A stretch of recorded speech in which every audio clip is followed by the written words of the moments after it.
Welcome to the Cheating Secrets channel. We hope you enjoy today's story. I felt pretty good when I left the dealership. They were the proud owners of a Prius hybrid, and I was the thrilled owner of a new Jeep Grand Cherokee SRT. I stopped at a traffic light and sat there with a huge, silly grin on my face. I knew what I was going to do. When the light turned green, I pressed the gas pedal. The supercharged 6.2-liter Hemi roared, and I launched it until it moved off the spot. I brought it down to the legal limit, and the smile became permanent. When I pulled into my driveway, I didn't park it in the garage. In a minute, I was going to drive it again. I walked inside and smelled something cooking. It smelled like spaghetti. I never really liked spaghetti. It was good that I had plans. I didn't shout, "I'm home," as usual. I just went upstairs, changed into my golf clothes, grabbed my clubs from the closet, and headed for the front door. Rachel came out of the kitchen as I was heading to the front door. "Charles, where are you going? Whose car is that? Dinner is almost ready. Why are you dressed like that, and why do you have golf clubs?" "Well, dear, I'm going to play golf. That's my car. These are my golf clothes, and the clubs are for playing golf."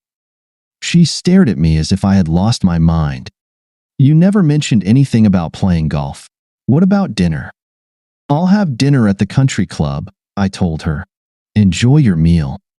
I heard her voice just as I was closing the door. "What do you mean, that's your car?" I didn't have time to answer trivial questions, so I continued on my merry way. My phone started ringing almost immediately, so I turned it off. I arrived at the country club, enjoyed a very pleasant dinner with Ralph and Pete, and played 9 holes. I hadn't played in a long time, and it showed. By the time we finished, I was getting back into the groove and felt better for the next time. We agreed to play on Saturday morning, had a couple of beers, and I headed home. I knew a real storm was brewing at my house. I parked the SRT in the garage and went inside. A very angry-looking Rachel was sitting in her chair, watching TV. Lightning flashed from her eyes, and her eyebrows shot up. "What the hell is wrong with you, Charles?" Thunder roared from her lips. "Absolutely nothing," I said. "What the hell is wrong with you?" This rebellion seemed to take her by surprise. I should mention that I'm not usually inclined to argue. I'm a calm guy. If I don't care about something, I stay silent. I don't care about the color of the kitchen appliances. She wants stainless steel instead of black. As long as we can afford it, I don't care. It's stainless steel. I'm sure she took my general lack of opinion as a lack of will. In some ways, I was probably to blame. Not anymore. For a moment, she looked at me in surprise. "What the hell is wrong with me?" She practically hissed. "You come home driving this gas-guzzling monster. Tell me you're going to play golf, skip the dinner I cooked, and you have the nerve to ask me what's wrong?" I thought about it for a moment. "Yes," I said calmly. "Yes? What do you mean, yes?" She was practically foaming at the mouth. "Yes, I do have the nerve to say that." Her face turned blotchy and red. "Are you drunk, Charles? Are you on drugs or something?" "I had a couple of beers at the country club, but no drugs. Do you have any meds you want me to take?" She seemed at a loss for words but quickly recovered. Maybe you need to take some antipsychotic medication." She walked over and opened the door from the kitchen to the garage. The car must have made an impression on her. "Nice car?" She snorted. "Are you having some kind of midlife crisis?" I thought about it for a moment. Yes. "Yes, what?" she demanded. "Yes, I'm having a crisis, and I suppose 41 can be considered middle-aged." "Well, what's the matter?" she demanded. "What do you mean, what's the matter? That's a pretty vague question. What crisis?" She seemed very irritated. "That's a secret." "So, you're having a crisis and keeping it a secret from me?" She seemed unable to believe it. "No," I said. "Stop being an ass," she shouted. "What do you mean, no?" "I'm not keeping it a secret from you." She threw up her hands. "I'm not going to waste my time. What is that ridiculous toy doing in our garage, and where's the Prius?" "I traded it for the SRT. I didn't like the Prius, but I like the SRT." We agreed that the Prius is eco-friendly and economical, she said. It's the kind of car responsible people drive. You need to think about how you'll look parking that monster in your work spot. All the executives drive hybrids. What will they think when they see you driving this dinosaur?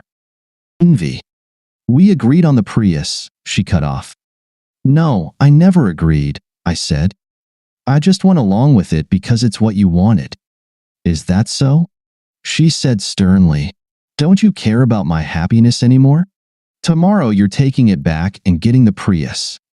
No. She acted as if she had no idea what the word no meant. What do you mean, no?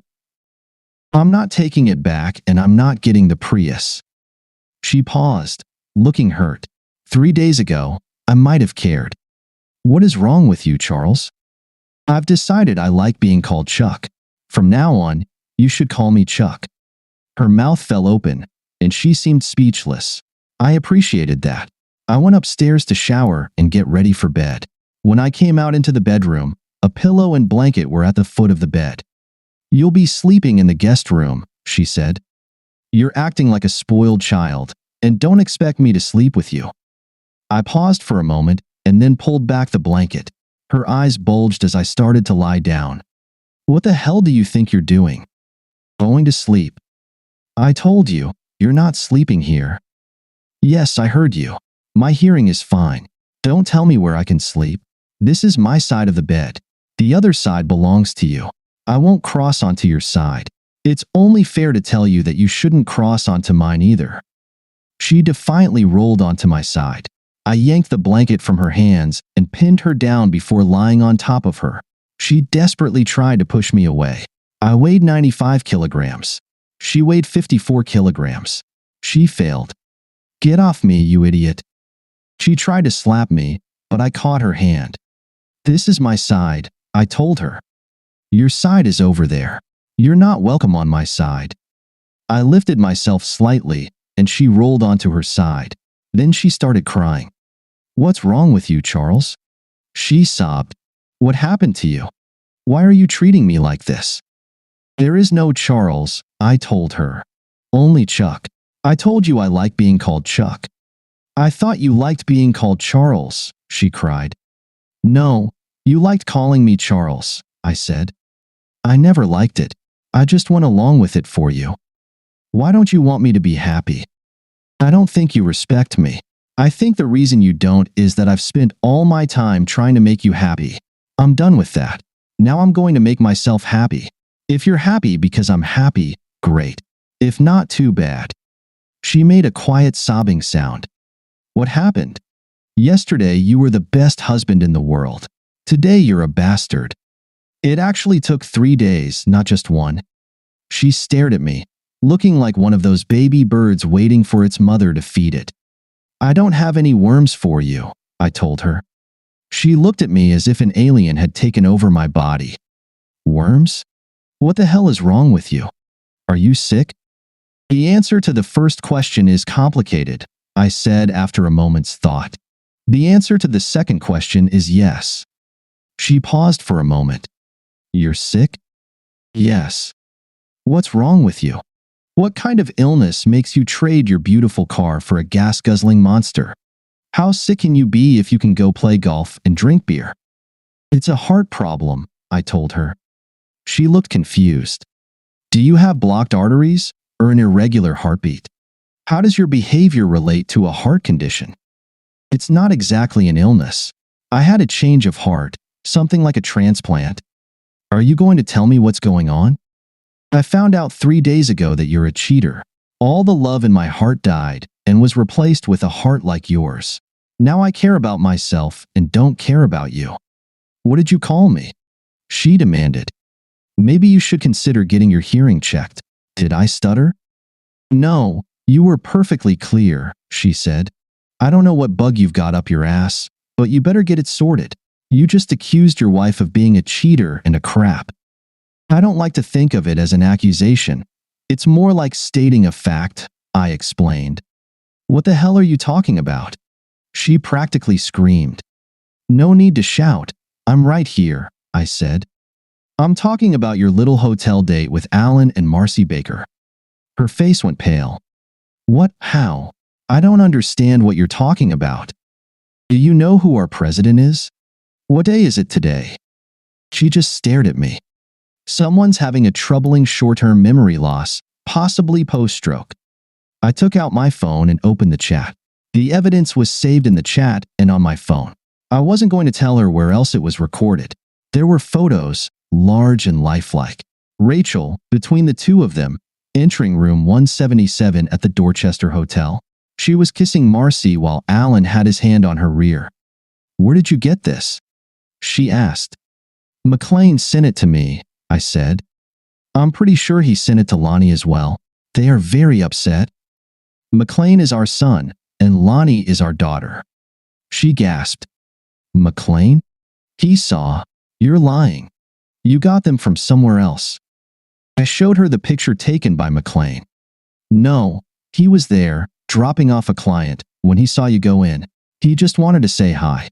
Imagine his surprise at your little date. I like that word, don't you? It wasn't. Oh God. What are you going to do, Charles? Charles isn't going to do anything, I said. Chuck is already handling it. He's already arranged fatal accidents for the three of you. She stared at me in fear for a minute. She probably thought I wasn't joking. Seriously, what are you going to do? Nothing, I said. I hired a few of my friends to handle everything. Alan and Marcy will die tomorrow. I'll wait until next Wednesday for you. I suppose, since Alan and Marcy are going to work tomorrow, their airbags will malfunction. They'll deploy, causing a car accident. Of course, by then, the airbags will deflate. Mario is sure the crash will be fatal. It's well known that Priuses don't do well in crash tests. That's why I got rid of mine. She stared at me with her mouth open for a minute. It wasn't a very attractive look. She gathered as much composure as she could after this sinister revelation. Strangely, she seemed indifferent to the likely demise of her sex buddies. Selfish, I thought. What about us? She managed to get out. Oh, well, there is no us now. Of course, I'm divorcing you. You'll be served at work tomorrow. Do you think the company will mind? 3 of their employees involved in a tryst? God, I love that word. A tryst leading to a divorce and being served papers at work might create some awkwardness there. I doubt Holton Fisk will appreciate the drama, considering he's a big man in the church and all. I wonder if they'll allow Alan and Marcy to have a church funeral.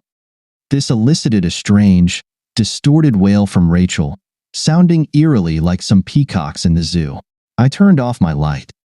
Good night, Rachel, I said. I wonder if I'll get both halves of the bed in the divorce. She lunged onto my side of the bed and clung to my back like a leech. I don't want to divorce Charles, she sobbed into my back. I didn't respond. Charles? She held me tighter. Charles, I don't want a divorce. Silence. She peered over my shoulder. Charles? I looked at her. There is no Charles, I told her, and you're on my side of the bed. Then, damn it, Chuck. Chuck, I don't want a divorce. I rolled over to face her. I didn't want a cheating woman as a wife either, but I got one despite not wanting it. Funny how that works, huh? She didn't seem to share my sense of irony. Chuck, I'm so sorry, she said. It was just something I wanted to try. I was curious about what it would be like with another woman. Me too, I said. Wow, we have so much in common. I also had the impression that Alan was a man. Does anyone else know he's not cisgender? Don't be ridiculous, she said. It was a threesome, but I didn't have sex with him, only with Marcy.